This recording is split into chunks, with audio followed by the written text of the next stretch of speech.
Слушайте радио Крым Реалии на средних волнах. Частота 549 килогерц в 7:30 утра и днем в 12:10.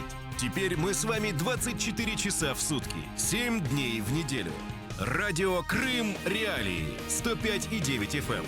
Крымчане имеют право знать.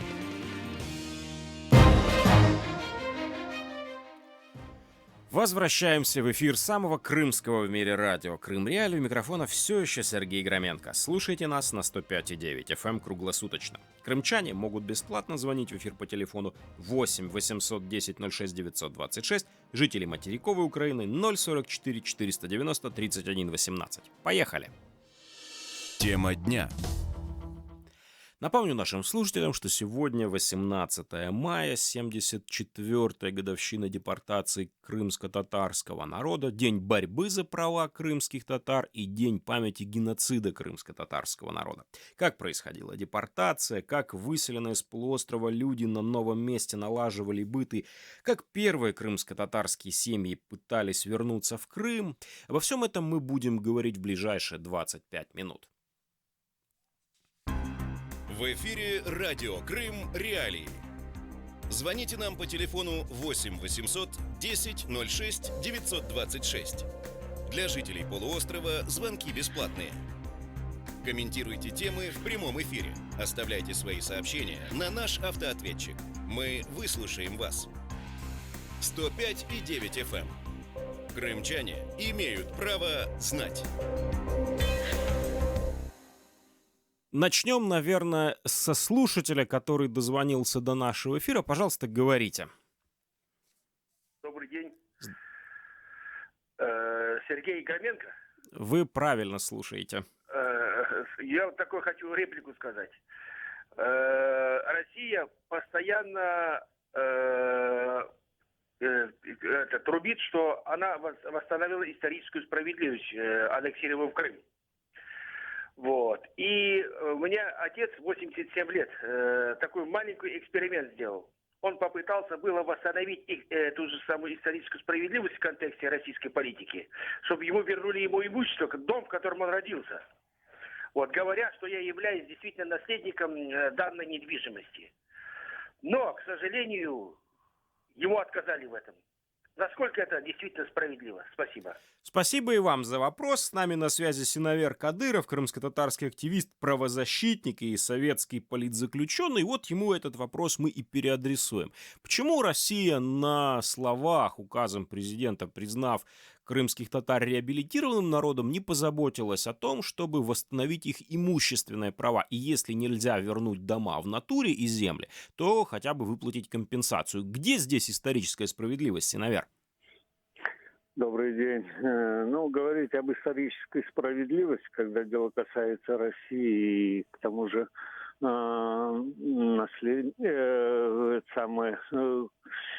современной России, это вообще не приходится, поскольку вопрос понятия права, оно в их сознании вообще в действии вообще отсутствует. К сожалению, тот указ, который они в 2014 году очень сильно распропагандировали, он больше носил пропагандистский характер, поскольку если бы действительно был бы указ о реабилитации крымско-татарского народа, то достаточно было просто принять дополнение, наверное, к указу от 1991 года в отношении реабилитации депортированных, закон России, закон о реабилитации депортированных, просто расширить в этот список, внести крымско-татарский народ, в котором предусматривалось не только решение вопросов реституции, но и восстановление государственности, исторической топонимики и так далее. Но, как видим, этот указ, который в 2014 году был издан, он больше носил просто пропагандистский характер. Если мы не будем говорить о юридической стороне, а поговорим о том, как сегодня в Крыму во всех тех обстоятельствах, которые вокруг полуострова сложились, отмечают 74-ю годовщину депортации, потому что уже вот 8 утра, и мы должны понимать, что что-то должно состояться, чего-то, может, не должно состояться. Будет ли, по вашему мнению, нынешняя российская власть полуострова препятствовать траурным мероприятиям, будет способствовать, отнесется нейтрально? Будут ли, мы уже знаем о первых задержаниях, которые состоялись накануне. Почему российская власть, несмотря на свои заявления, так настороженно и подозрительно относится к любым акциям 18 мая? Вы знаете, это действительно вопрос, который не совсем... Вернее, ответ на этот вопрос будет не совсем понятен по одной простой причине. Существует указ, да, указ в России так называемый указ о реабилитации депортированного крымско-татарского народа. От 1989 года существует декларация о признании, скажем, депортации преступными действиями и так далее. Соответственно, и логика сама говорит о том, что, если не может, должны были бы быть какие-то мероприятия государственного значения. Но, увы, они не только не проводят, не отмечают траурную дату, но и препятствуют ведь гражданскому населению почтить память невинно убиенных. Вот этот вопрос для меня, собственно говоря, непонятен. С чем связано вот такое их поведение? И вообще, помнится, уже сразу начиная с 2014 года начали поговаривать, что пора бы забыть, да, об этой дате. То есть, какова логика? Можно ведь все позабывать. Можно забыть и 9 мая, уже сегодня практически, наверное, не осталось тех, которые воевали. Алло. Да, я вас внимательно слушаю. Просто шум, я просто решил, что отключили. Поэтому очень сложно объяснить, но... Этому есть только я нахожу этому объяснение в одном. Именно стараются стереть эту историческую память, а вместе с ней просто исчезает народ. Нет народа, нет проблем, и проблема исторического воссоединения, так называемого воссоединения Крыма, оно, собственно говоря, будет иметь понимание, поскольку это будет касаться так называемых крымчан, которым был заполнен полуостров после депортации коренного народа. Теперь вопрос вот больше лично к вам. В тех условиях, которые вы нам сейчас описали, в условиях такого вот противодействия фактического, несмотря на заявление крымской власти, будете ли вы лично сегодня, 18 мая, отмечать какими-нибудь действиями, может быть, вы там и не выйдете на центральную площадь, но может быть, и выйдете. Вот как лично для вас будет проходить сегодняшний день? В отношении меня и той части крымских татар, которые проживают на материковой Украине, этот вопрос проще. Нет необходимости выходить на площади и проводить какие-то индивидуальные акции, поскольку эти мероприятия предусмотрены государственными учреждениями и будут проходить, они согласно совместно с Меджлисом разработанными мероприятиями. Например, в Киеве сегодня в 16:00 начнется реквием, память, вечер реквием, посвященный этой дате. Позже будет уже, так уже традиционно сложилось, будет проведен митинг. И в каждом из городов, где присутствует пусть даже незначительное число крымских татар, в каждом из городов Украины будут проведены подобные мероприятия. А скажите, пожалуйста, Синавер, как вы оцениваете степень вовлеченности современного украинского государства в проблемы крымских татар и вот, в частности, вопросы, связанные с памятной датой 18 мая? Что достаточно ли делает Украина для увековечивания памяти сегодня? Делала ли она это до 2014 года? Если не делала и делала меньше, то почему? И что можно бы от украинского государства ожидать, чего бы вы хотели ожидать к 75-й годовщине, которая будет в следующем году? Давайте будем говорить о том, что есть еще вопросы, которые должны быть решены на государственном уровне. Это правовые вопросы восстановления политических прав, это в частности восстановление национально-территориальной государственности крымских татар, то бишь автономии в составе Украины. Это также вопросы в сегодняшних условиях, будем говорить, в сегодняшних условиях, когда Крым находится в оккупации. Но все еще это остается актуальным, и это вопросы, которые требуют разрешения. Это первый вопрос, тот, что я сказал, и вопрос восстановления исторической топонимики и так далее. Но также еще остается вопрос, на мой взгляд, актуальный для тех, которые еще не смогли вернуться на историческую родину. Поэтому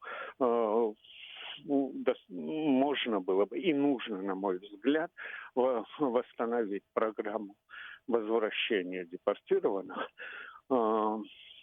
те, которые пожелают, на ту территорию Украины в приграничной зоне с Крымом, можно было бы это восстановить. Что касается, что делали, какие мероприятия и вообще, что делалось до 2014 года. До 2014 года, в принципе, все эти мероприятия проводились на государственном уровне.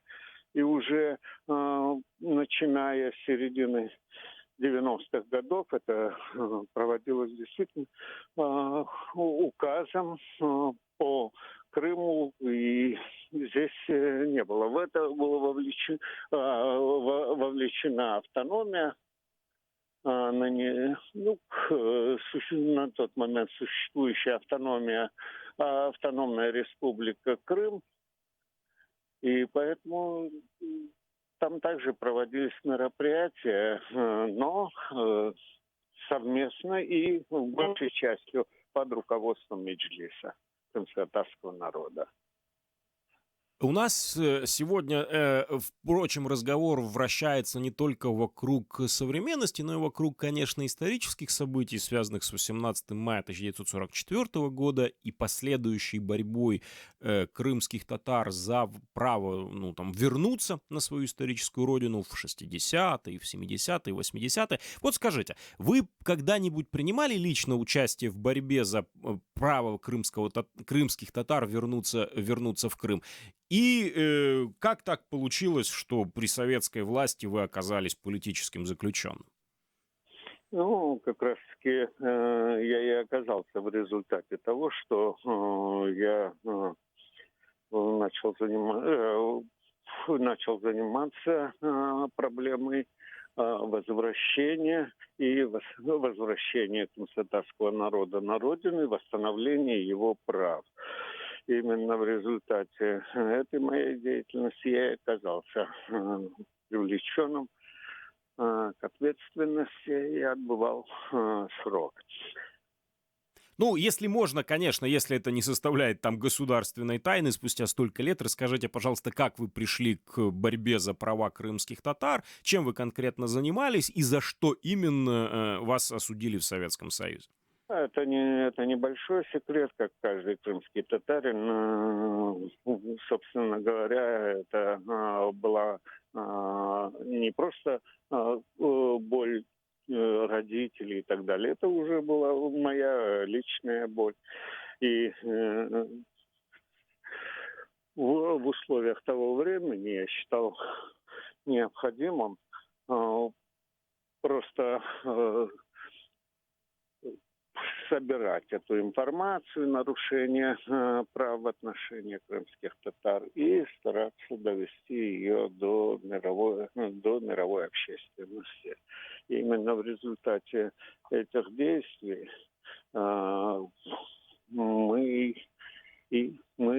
имею в виду меня и Ришата Аблаева, привлекли по статье по российская 190, а в Узбекистане это было 191, прим. 4, изготовление и распространение документов клеветнического характера и так далее.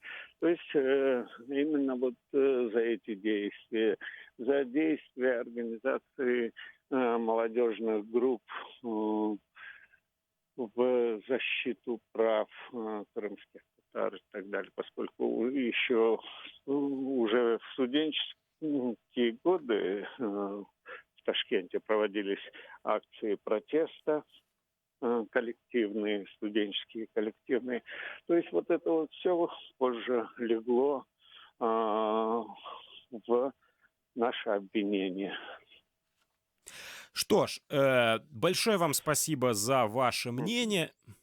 Напомню нашим слушателям, что с нами на связи был Синавер Кадыров, крымско-татарский активист, правозащитник, советский политзаключенный. Это радио Крым Реалии. Если вы что-то упустили, заходите на наш сайт, читайте наши материалы, смотрите прямые трансляции эфиров, пишите нам в Твиттере, предлагайте свои темы программ, а мы вернемся в эфир буквально через несколько секунд. Важные события, спорные заявления, последние новости, горячие темы.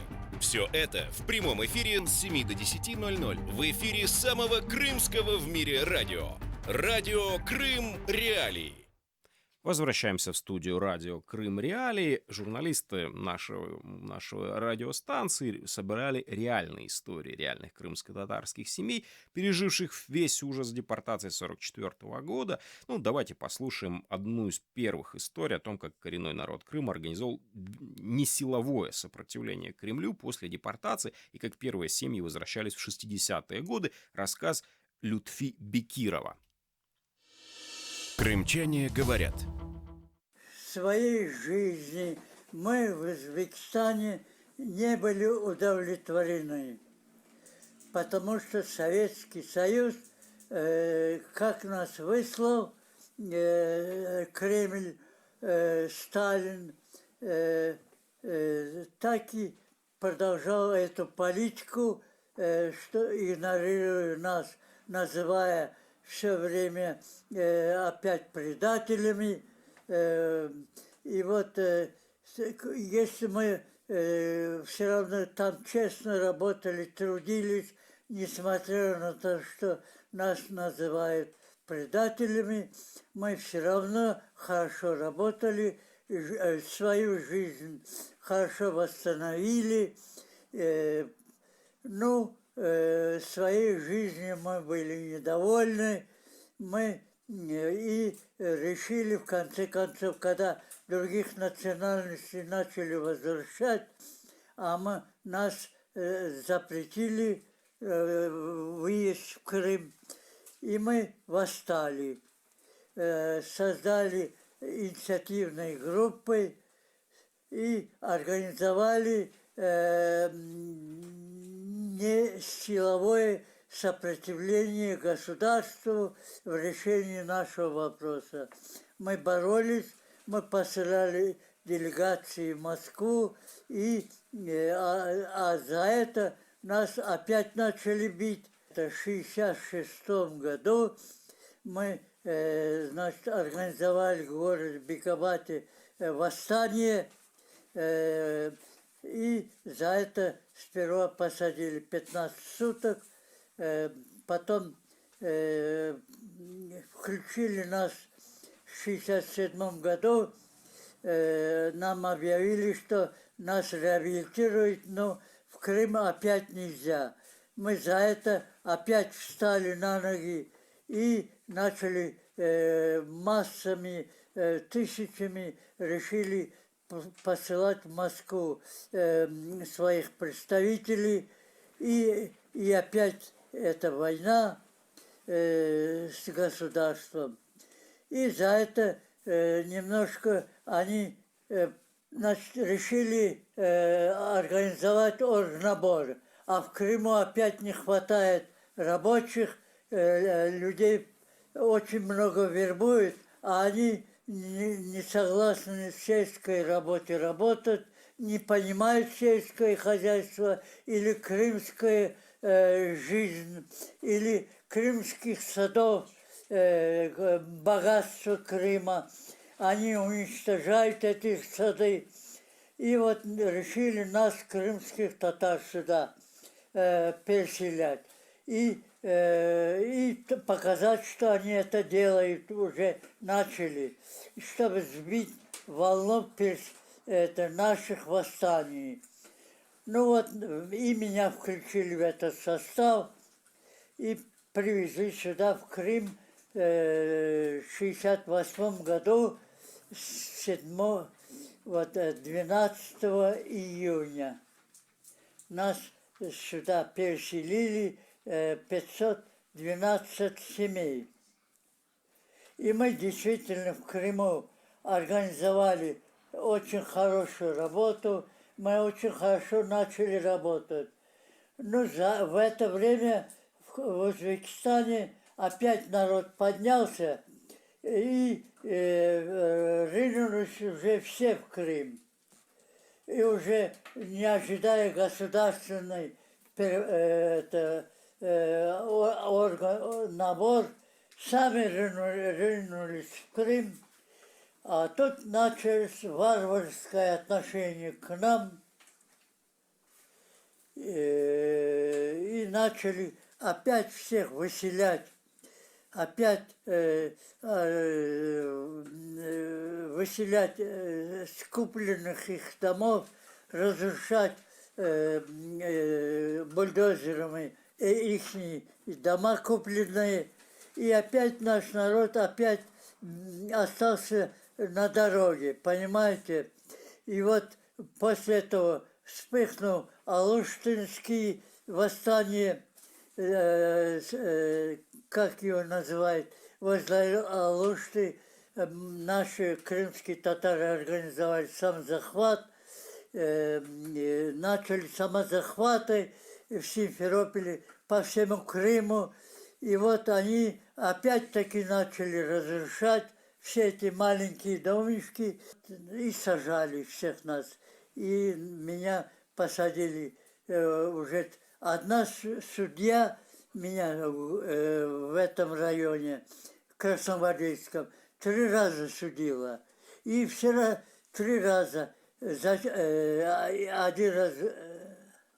один раз в Узбекистане 15 суток, 3 раза здесь судили меня. И все время не политически, а как хулиган. Вы понимаете?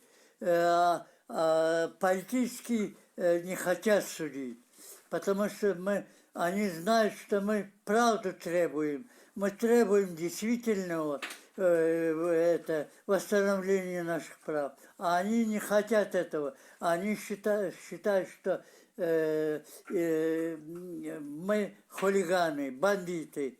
А сами бандитизмом занимаются, издеваясь над народами. Россия пришла и опять то же самое делает сейчас. Крымчане говорят. Это была история Лютфи Бекирова, а сейчас рассказ 80-летней Гульшан Меметовой о депортации из Крыма на Урал. Крымчане говорят. Ходили, в исполкоме мы слышали, что нам сказали, что военные, награжденные военные, которые с войны вернулись, могут прописать. Мы пошли туда. Нам сказали, могут прописать, чтобы он сам лично был, и только жену и его, а детей нет. А мы вернулись домой, а отец как раз болел сильно. Дважды контуженный человек на войне, моряком был, в Севастополе служил. Дважды контузии, и в Сочи, в санатории лечили его. Он уже вообще контуженный, дважды человек. Сколько у него сил есть сердце. Он болеет и говорит, как же я, говорит, с мамой только поеду, говорит, а что с нами будет? Ну, мать тоже больная, он больной. Ну, подумали. И мы пока еще только вот поженились, первый ребеночек у нас. Мы тоже, ничего нету за душой. Еле-еле концы с концами сводим. Потом, уже в 88 году, когда уже вот это вот массовое начали, переселение наши, тогда уже мы тоже дернулись, все, как говорится. Но до этого столько было всего всякого. Это один ужас. На Урале мы попали в Краснокамск, Молдовской области. Холод, болото, вообще страх Божий, снег выше головы. Но через определенное время устроили их на работу, там бум-комбинат очень большой был. Устроили на работу, начали пайки давать, хлеб. Черный, вот как твои, это вот мои это воспоминания. Черный хлеб, как черные воспоминания 80-летней Гульшан Меметовой, пережившей депортацию на Урал. С вами был Сергей Громенко, это радио Крым Реалии. Ни в коем случае не переключайтесь, мы скоро вернемся в эфир.